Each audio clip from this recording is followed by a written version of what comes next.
My ma gave me a nickel to buy a pickle. I didn't buy a pickle. I bought some chewing gum. All my life, I've been a gum chewer. And I got it from my family. Each member of my family had their own specialty, their own gum. For instance, my mother's gum was Dentine. Now, nowadays, you can go to the store and you can buy Dentine in different flavors. Not back when I was a kid. It came in one flavor. And that's the only flavor, the only gum that she would give me. You had to unwrap it. And you only got this little piece. And, you know, you got one piece a day because it was good for your teeth. But my grandmother, in her purse were chiclets. Now chiclets are small pieces too, but they're not individually wrapped. And, chiclets were a reward. Graham, can I have, well, it might be something in the house. You know, I wasn't asking you to buy me something, but can I play with maybe one of the knickknacks on her shelf? Yes, you can if you're gentle, and if you handle it gently, I'll give you a chiclet. Well, of course I was going to handle it gently, but also, Nancy Marie, have you made your bed this morning? Not yet, Graham. Well, there's a chiclet in it for you if you do. Well, that bed was made in no time. Yeah, Graham knew how to control her children, her grandchildren, with chiclets. And she never gave you just one, but you got the second one when you did the second thing. My father, now, he didn't carry gum in his pocket, but you'd be in a store and you'd go, hey, Dad, they sell double bubble gum here. Well, he'd buy 2 pieces, one for you and one for him. No, didn't have to do anything to earn it. And we'd unwrap them together and we'd read the little cartoon about Bazooka Joe. Hey, Bazooka Joe, where do you find a 400-pound monkey? Any place he wants to be. We would laugh. My father and I would laugh. And then we'd have contests. We'd hold that gum until he'd say, go. We'd throw it in our mouth and we'd chew and the first one to make a bubble was the winner. Yeah, Dad and double bubble. Wow, those are good memories. To chew chewing gum, to chew chewing gum. I didn't buy a pickle, I bought some chewing gum.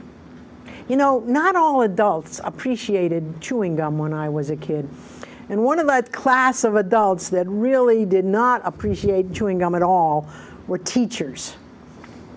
Now, I was the type of kid that if someone said to me, you can't, well, that was like throwing down the gauntlet. That was a challenge. So when the teachers would say, you may not chew gum in my class, I had to try it. And I was very good at it. I knew how to unwrap that under my desk so that the paper didn't crinkle.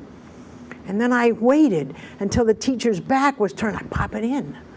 And I'd take a few beginning chews. But the teacher would look at us and I'd be there, all attention, until she turned around again. And I would chew some more. I could get away with it until we do math. Math made you think. And your mouth wasn't paying attention. And it would start to chew while you're doing that problem. Get caught every time. And teachers weren't fair. They didn't just say, throw away that piece. They'd say, throw away that piece and give me the rest of them. No. Teachers just didn't understand about chewing gum. My mom gave me a quarter to tip the porter. I didn't tip the porter. I bought some chewing gum. You know, chewing gum had its own culture, its own songs, like, oh, does your chewing gum lose its flavor on the bedpost overnight? And when your mother says don't chew it, do you swallow it in spite? Oh, that was a good song. We liked that one. Or there was double your pleasure, double your fun, double good, double mint gum. Oh yeah, it was a commercial, but we sang it anyways. In those commercials, in the beginning, there was just one double mint commercial with 2 girls ice skating, dressed exactly the same. They were twins. And they did the same movement at the same time. And they were pretty cool. Well, under our Christmas tree, there was a village that my mother had made all of the houses for. She'd made them out of ceramic, she'd painted them, she decorated them. She was very talented. She even took a Christmas card that had a clear cellophane on it, and she cut that out and made it the window of the church in the village. Every year she would go down to Woolworth's, the 5 and 10, and she would buy these little iron figures to decorate the village. One year she bought a girl on ice skates with her arms out and her leg back. And a couple years later, she bought the identical same one. So we had two. And my sister and I called them the Doublemint twins. Every Christmas, when we'd put that village under the tree, we'd each take a Doublemint girl. One of us would run to the bathroom to get a mirror to put down for the ice skating rink. We'd get cotton and put it all around it. And then each of us would hold our twin and we'd sing that song at the top of our lungs for anyone within the whole apartment complex to hear. And then we'd put them on the ice. After my mother's passing, my sister and I were divvying up all the things in the house. She took some of the Christmas village, I took some of the Christmas village. And then when we got to those Doublemint girls, you want to take them? No, you take them. Well, we each took one. And so every year I know that when I put my village under the tree and I sing my Doublemint song, that in North Carolina, my sister and her family are doing the same thing. Choo choo chewing gum, choo choo chewing gum. I didn't tip the porter, I bought some chewing gum. I still chew gum. And I was fortunate enough to marry a man who indulged me in that.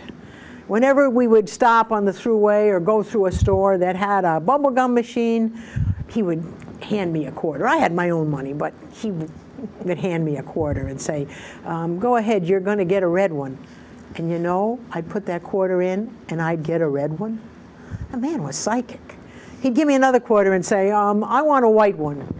And he'd put the money in and a white one would come down that chute and there we'd go. Well, there was a restaurant, there still is, if you live in the Buffalo area, the Royal Restaurant on the corner of Military and Sheridan. He took me in there once, and they had the most amazing bubblegum machine. It was about 6 feet high. There was a half-foot reservoir of bubblegum balls on the top. It was 3 feet wide and 2 feet deep. It was amazing. You put your money in, and 2 balls dropped out of that reservoir. And they went all through these antics, and music would play, dun dun dun dun dun dun dun dun, and bells would ring, and lights would come on, and things would flash, and things would twirl, and these balls would be spun, and thrown, and caught, and wretched up, and thrown down. Came down in a parachute at one point, and they would race to the bottom. And he would always call the color that would hit the bottom first. That was about 30 seconds of this wildness. Once both balls hit that end at the same time, we got 2 for the price of 1. My mom gave me $1 to stand up and holler. I didn't stand and holler. I bought some chewing gum. You know, this should be the end of the story, but it's not. Because a couple years ago, my sister-in-law took me back to that same restaurant in the same place, the corner of Military and Sheridan, and we went into the Royal Restaurant, and the machine wasn't there. My sister-in-law got upset. We went and sat down, and we looked at the menus, and the waiter came over and said, "What can I do for you?" And my sister-in-law said, "Put the bubblegum machine back." The poor man, he was probably new there. He had no idea what she was talking about.